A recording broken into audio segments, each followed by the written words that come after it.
Let's get you the headlines. Release the hostages and let aid in. The double appeal to Hamas and Israel from the UN Secretary General as he warns the Middle East is on the verge of an abyss. Israel continues its bombardment of the Gaza Strip with fighter planes and drones striking targets across the territory.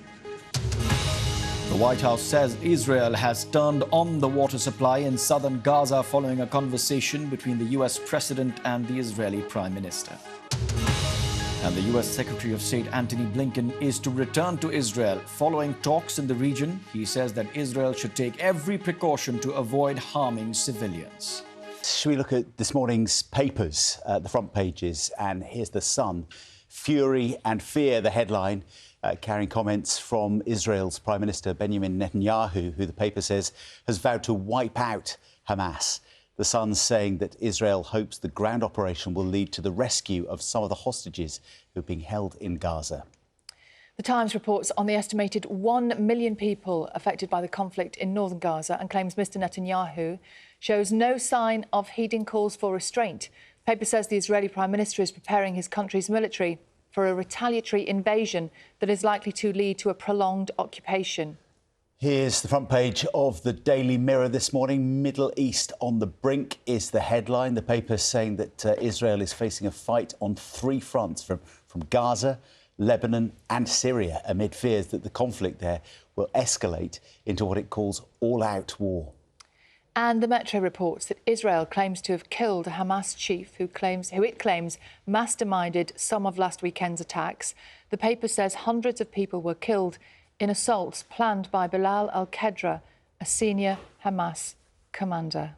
Take a look at today's front pages and how they're covering the Israel-Hamas war. The Times says more than 1 million residents have attempted to flee Gaza City in a desperate attempt to escape the threats of an Israeli invasion.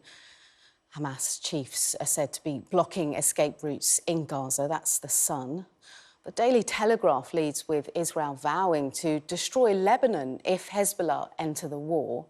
The Eye goes with the US and UK leading diplomatic efforts to try and prevent Israel's campaign in Gaza spreading. The US has warned Iran against escalating the war between Israel and Hamas into a border conflict. That's the front page of the Financial Times. The Guardian reports the US Secretary of State will return to Jerusalem for a second round of talks with Israel's Prime Minister to try to reduce the impact of the Israeli assault.